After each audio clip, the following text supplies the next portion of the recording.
Good morning dear students of Keshav Devi school. Last class में हमने read किया था कि किस तरह से उस क्रूर कपल ने मॉर्टर और मील को बर्न कर दिया था, उसको तोड़ दिया था और उसको बर्न करने के लिए टुकड़े टुकड़े कर दिए थे। और किस तरह से ड्रीम में आके उस डॉग ने उस काइंड ओल्ड मैन फार्मर को कैसे उसने सजेस्ट किया कि आपको एशेज़ लाने चाहिए। तो नेक्स्ट चैप्टर आज हम रीड करेंगे from here.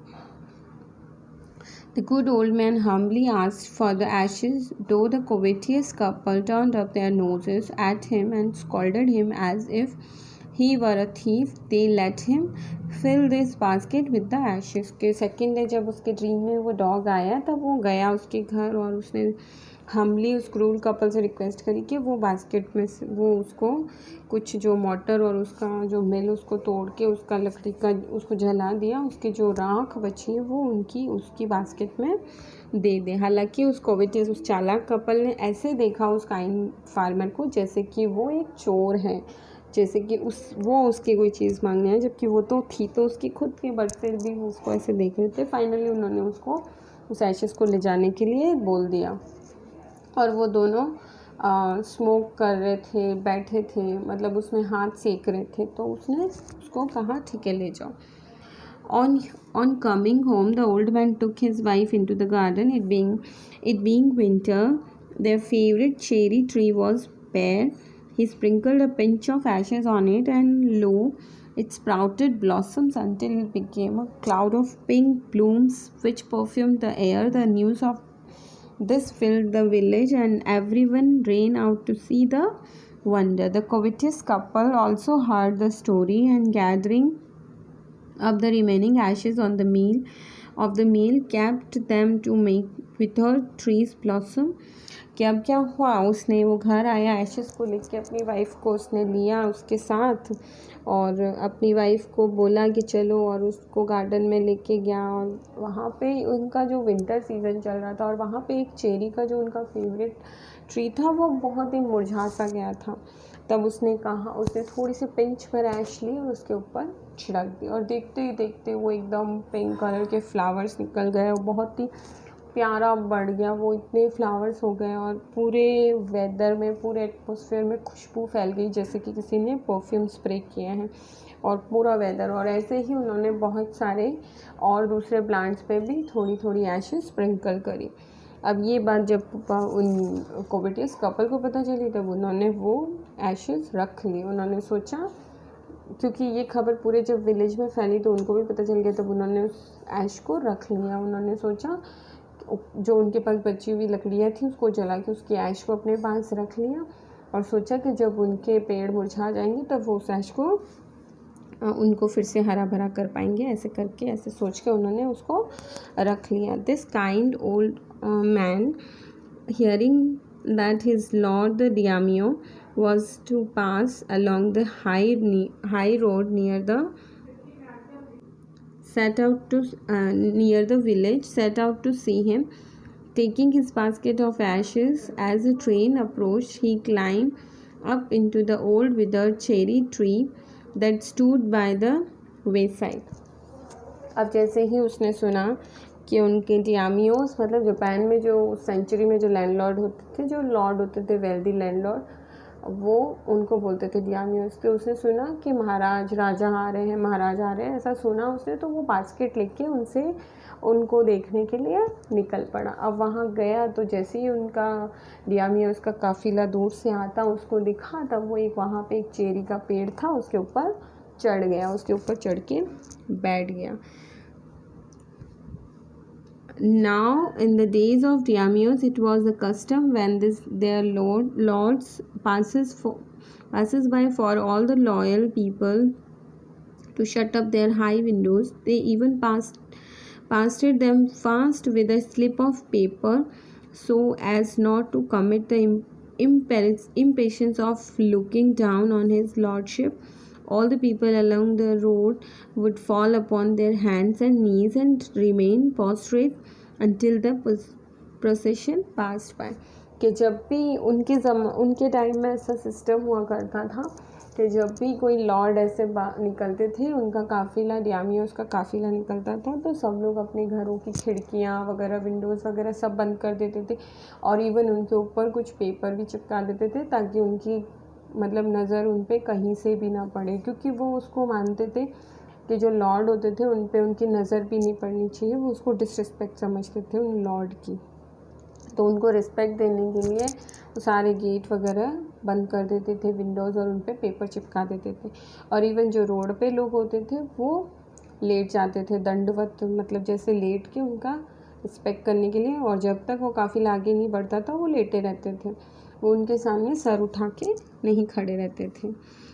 The train Drew near, one tall, competent man marched ahead, crying out to the people, by the way, get down on your knees, get down on your knees, and everyone kneel down while the procession was passing. Procession मतलब होता है जुलूस, बारात जिसको कह सकते हैं, शादी में जो बारात होती है उसको भी आप प्रोसेशन कह सकते हो, बट यहाँ पे उसका मीनिंग है जुलूस।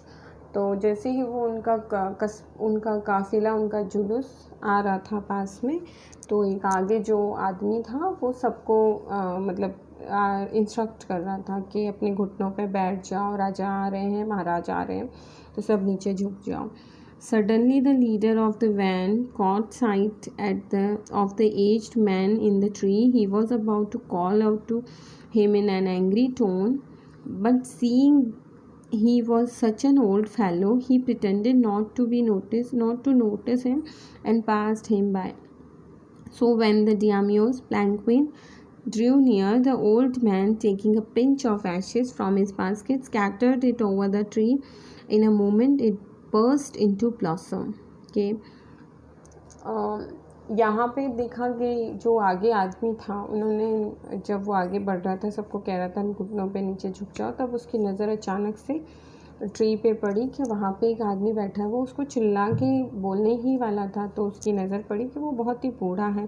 तो ऐसे करके उसने ऐसे प्रिटेंड किया जैसे उसने उसको देखा नहीं, और उसने सोचा कि डियामियोस की नज़र उस पर नहीं पड़ेगी।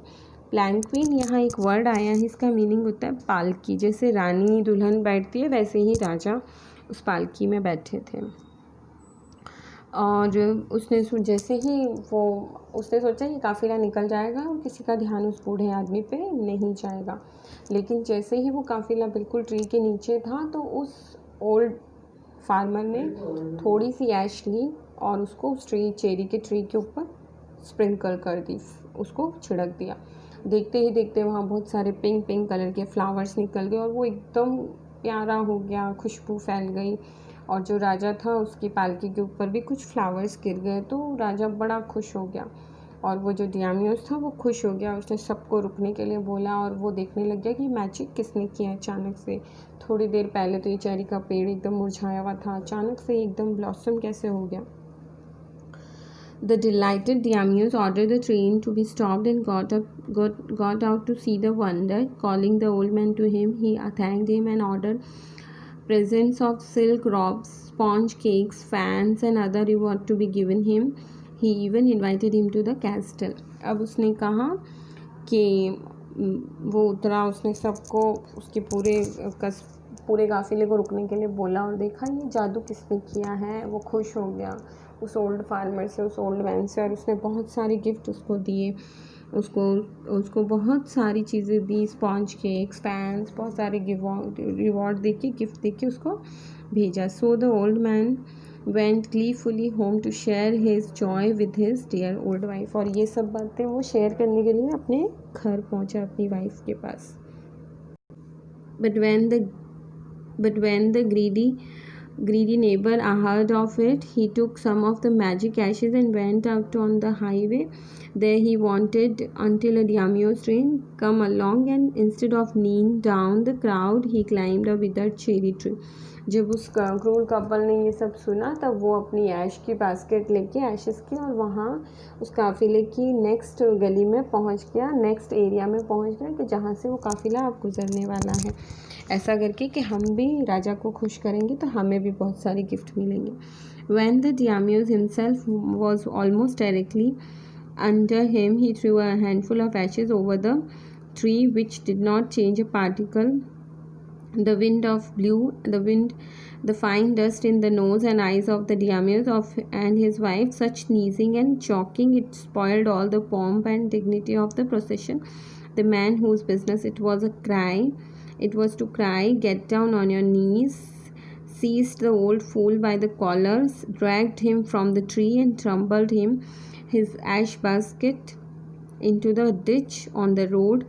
Then, beating him soundly, he left him for dead. Thus the old man died in the mud, but the kind friend of the dog dwelled in peace and plenty, and both he or his wife lived in green old age.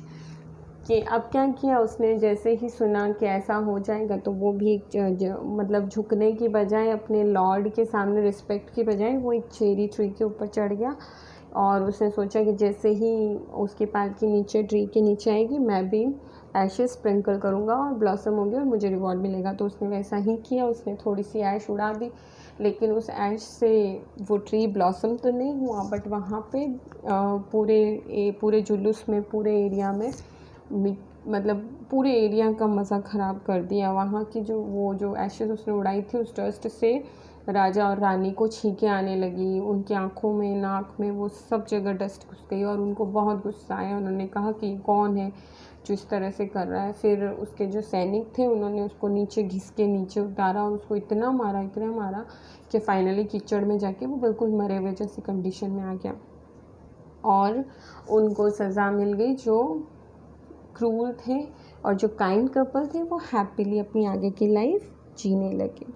तो I hope ये chapter आपको अच्छा लगा होगा। Homework मैं next video में describe कर रही हूँ। Thank you.